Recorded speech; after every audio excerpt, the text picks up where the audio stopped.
It's not the time to sell. Just yet. It's not the time to sell just yet. And that pause matters more than most people realize, because when prices are high and confidence feels easy, history shows that the most dangerous decisions are made quietly, not during panic, not during crashes, but during moments of comfort when nothing seems wrong. The market is calm, for now. The headlines are reassuring, for now. But beneath the surface, something subtle is changing. The real risk isn't what everyone is watching, it's what most people are ignoring. Because when the signal finally becomes obvious, most people will already be too late. Welcome to Boring Currency Reports. If you've lived long enough to see cycles repeat, if you understand that patience often beats prediction, then take a moment and subscribe to this channel, not because it excites you, but because it respects your experience. And before we begin, tell us in the comments, from where are you watching this report today? He had seen this moment before, not once, not twice, but many times across different market cycles. Each time the setting looked calm, prices were strong, major indexes sat near record levels. News commentary sounded confident. Reports used words like stability, resilience, and control. To most observers, nothing appeared broken, and that was exactly what made it dangerous. Markets have a long history of creating an illusion of safety at their highs. When prices rise steadily, people assume strength means security. They confuse recent success with long-term stability. They begin to believe that risk has faded simply because it has not shown itself yet. At these moments, uncertainty feels distant. Loss feels unlikely. Caution is dismissed as pessimism. For business owners and investors, this is where judgment quietly weakens. Decisions start to rely more on comfort than on evidence. History shows that major economic damage rarely begins with chaos. It begins during periods of confidence. Before every serious downturn, there was a phase where the system appeared healthy, while pressure quietly built underneath. Liquidity tightened slowly. Volatility changed its behavior. Capital shifted without drawing attention. But because prices remained high, most people ignored these signs. The business community is especially exposed to this illusion. Entrepreneurs and decision-makers are trained to respond to growth and momentum. Expansion feels logical. Standing still feels irresponsible. Yet markets do not reward constant action. They reward discipline. Media narratives often reinforce this false sense of safety. Commentary focuses on visible indicators such as earnings, short-term growth, and index performance. When these appear strong, risk is assumed to be low. But markets do not move based on today's comfort. They move based on future stress. This is where intelligent people repeatedly make the same mistake. They wait for danger to announce itself clearly. They expect loud warnings or dramatic signals. But markets do not provide that courtesy. By the time risk becomes obvious, flexibility is already gone. Selling too early and selling too late are both costly. Selling too early removes opportunity before risk is confirmed. Selling too late locks in damage after it becomes unavoidable. The challenge is not avoiding risk entirely. The challenge is understanding when risk changes its nature. At market highs, risk feels invisible because nothing has broken yet. Systems still function. Prices still rise. Confidence remains strong. But this is often when fragility increases, not decreases. Strong trends encourage leverage. Comfort reduces caution. Small warnings are dismissed because recent recoveries have trained people to expect rescue. This is why the message, "not yet," matters. It is not optimism. It is discipline. It does not deny risk. It refuses to act without proof. Experienced operators understand this. They do not react to comfort or fear. They watch behavior. They observe how markets respond to pressure. They know that markets rarely collapse from strength. They weaken first. The illusion of safety is powerful because it feels logical. High prices suggest success. Calm conditions suggest control. But history shows that the most damaging decisions are often made when confidence is highest. This is the real test. Not when panic arrives, but when nothing seems wrong yet. They did not leave because the market collapsed. They left because uncertainty became uncomfortable. This is the part of the cycle that quietly destroys long-term results. Not during crashes, not during headlines filled with panic, but during moments when nothing decisive has happened yet, and the mind begins to fill the gaps with fear. Most participants believe they lose money because they are wrong about the economy. In reality, they lose money because they react at the wrong moment. Their exits are not driven by data or structure. They are driven by stress. Volatility is the real enemy, not loss. A small decline feels manageable when there is clarity. The same decline feels unbearable when there is confusion. Human behavior does not respond to numbers alone. It responds to uncertainty. When markets move sideways or dip slightly after long advances, people begin to question every decision they made before. Confidence erodes faster than capital. This is where exits usually happen. The irony is simple. Most people do not sell when risk is highest. They sell when discomfort is highest. Now, those two moments are rarely the same. Business owners and entrepreneurs are especially exposed to this trap. Their lives are built around control, planning, and execution. Markets, however, offer none of these on demand. When conditions become unclear, the instinct is to reduce exposure immediately, just to regain a sense of control. But control achieved through premature action is an illusion. There's a critical difference between a decision and a reaction. A decision follows a framework. A reaction follows emotion. In markets, reactions often feel intelligent because they are framed as caution. Yet caution without structure is simply fear wearing professional language. Many exits happen during what appear to be responsible moments. A few negative days, a troubling headline, a warning from a commentator. Nothing has broken, but something might. That word might becomes powerful enough to override months or years of disciplined positioning. This is how people exit before confirmation. Confirmation is uncomfortable because it requires patience. It requires staying exposed while doubt exists. Most participants believe safety comes from action. But in markets, safety often comes from waiting for proof. Professional capital operators understand this. They separate noise from signal. They know that headlines arrive faster than structural change. They know that early exits often lead to regret because markets can remain irrational longer than emotions can remain calm. For individuals without a predefined framework, every fluctuation feels meaningful. Every decline feels like the beginning of something worse. Without rules, the mind creates its own logic under stress, and that logic almost always favors immediate relief. Relief, however, is expensive. Exiting early removes optionality. It removes the ability to benefit if conditions stabilize or improve. Worse, it creates a new problem: re-entry. Once out, fear does not disappear. It changes form. Instead of fearing loss, the person fears being wrong. They wait for certainty to return, but certainty rarely returns at favorable prices. This is how people miss recoveries. Markets do not reward emotional timing. They punish it.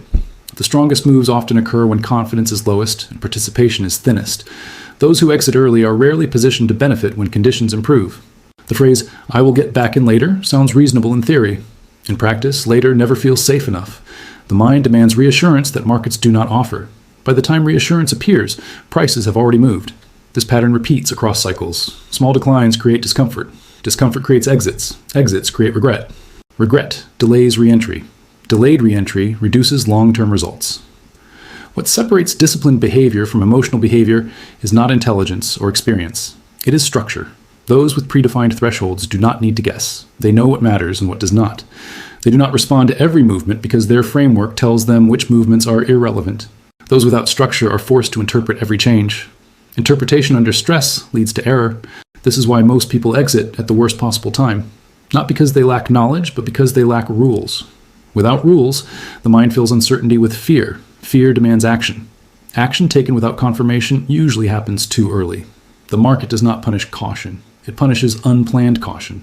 This brings the discussion to a critical distinction. Reducing risk is not the same as abandoning position. Stepping aside with evidence is different from fleeing discomfort. One preserves capital, the other sacrifices opportunity. Understanding this difference is essential, because the next phase is not about headlines or opinions. It is about recognizing when discomfort turns into information.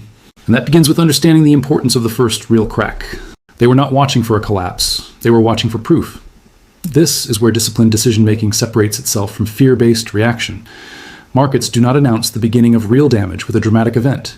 They reveal it through small, controlled breaks that test behavior before they test balance sheets. The first decline is rarely catastrophic. It is modest, measured, easy to explain away. That is why most people misunderstand it. They see it as noise rather than information. But experienced observers know better. A market does not fall apart all at once. It weakens in stages. Strength fades before it disappears. Confidence cracks before panic erupts. The initial decline is not the disaster, it is the message. For long-term participants, this stage matters more than headlines because it reveals how the system reacts under pressure. Does buying interest appear quickly? Does volatility remain contained? Does capital rotate calmly or retreat abruptly? These questions cannot be answered at market highs. They can only be answered once stress appears. This is why the first drawdown carries more meaning than months of commentary. Many people expect danger to feel obvious. They expect fear to arrive suddenly and clearly. Instead, the early phase of real market stress feels confusing. Prices fall just enough to create doubt, but not enough to justify action. This is uncomfortable because it forces patience at the exact moment when patience feels risky. The disciplined operator understands that early weakness is data. It is not a signal to panic. It is a test. The size of the decline matters, but the behavior around it matters more. A shallow drop with aggressive recovery suggests stability. A similar drop with hesitation and rising volatility suggests fragility. These differences cannot be captured by headlines or opinions. They can only be observed through behavior. This is why reacting too early is costly.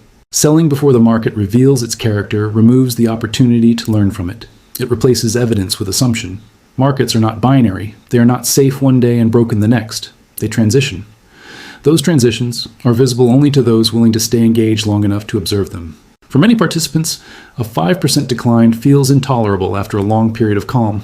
It feels like failure. Yet, historically, such moves are common and often healthy. They clear excess without destroying structure.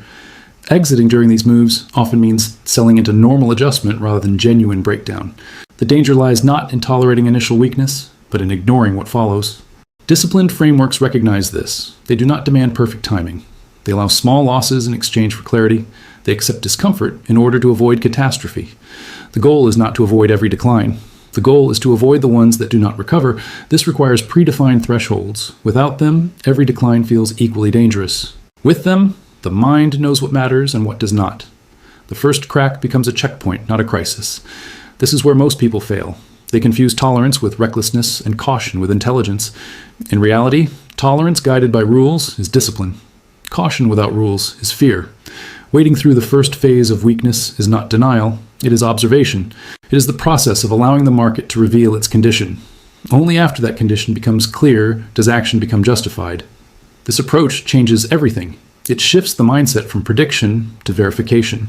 Instead of asking, what might happen? The disciplined participant asks, what is happening now? Headlines operate in the future tense. Markets operate in the present. By the time headlines confirm danger, prices have already moved. By the time fear becomes universal, exits become expensive. The first decline offers something rare, information without chaos. Those who understand this do not rush to sell. They watch, they measure, they wait for confirmation. This does not mean holding blindly. It means holding conditionally. It means knowing in advance what level of damage changes the thesis and what level does not. It means recognizing that not all pain is harmful. The first crack is a test of preparation. It reveals whether decisions are guided by process or emotion. It exposes who has a plan and who is hoping. Most people discover they do not have a plan at this stage. They react. They exit. They relieve stress temporarily, only to face a larger problem later. How to re-enter? Those who are prepared do something different. They remain present. They let the market speak. They understand that the first decline is not the verdict. It is the question. And the answer does not come from fear or commentary. It comes from what the market does next. That is where discipline either pays or fails. They waited because they were prepared. In markets, waiting is often misunderstood. It is seen as hesitation, indecision, or lack of conviction. In reality, waiting with a plan is one of the most active decisions a serious operator can make. It requires clarity, discipline, and restraint, qualities that are rare when pressure builds. Most people associate action with control. They believe doing something reduces risk, but in complex systems, unnecessary action often increases it. The absence of a clear signal does not justify movement. It demands patience. Waiting without a framework is dangerous. It becomes hope. Waiting with rules is strategic. The difference lies in preparation. Those who survive difficult economic periods do not improvise under stress.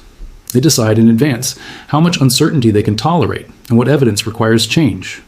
This allows them to remain calm when others are forced into rushed decisions. A plan transforms uncertainty into manageable information. For business leaders and long-term investors, this distinction is critical. Their goal is not to win every short-term move. Their goal is to preserve flexibility, capital, and opportunity across cycles. Acting too early sacrifices upside. This is why structured patience matters most during unusual periods. When conditions are stable, almost any approach works. When conditions shift, only process survives. Waiting with a plan does not mean ignoring risk. It means defining it. It means knowing the difference between normal fluctuation and structural change. Without that distinction, every market movement feels urgent. Many people believe they will figure it out when conditions worsen. This belief is comforting but false. Decision-making quality declines under stress. Fear narrows focus. Emotion accelerates judgment. The moment when clarity is needed most is the moment when the mind performs worst. Preparation solves this. Those with predefined responses do not need to debate every headline. They do not need to interpret every comment. Their framework tells them when action is required and when it is not. This removes emotional noise from decision-making. Waiting also preserves optionality. Remaining engaged while conditions support it allows participation if markets stabilize or improve. Stepping aside only when evidence confirms breakdown allows protection without regret. This balance is what most participants fail to achieve. The greatest cost in markets is not volatility. It is forced decisions. When people act without a plan, they often move from one extreme to another. They hold too long, then exit too fast. They seek certainty, but markets offer none.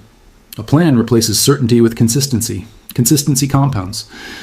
Another advantage of waiting with structure is psychological. Knowing there is a defined response reduces anxiety. Stress comes from ambiguity, not movement. When thresholds are clear, the mind can tolerate discomfort because it knows when action will occur.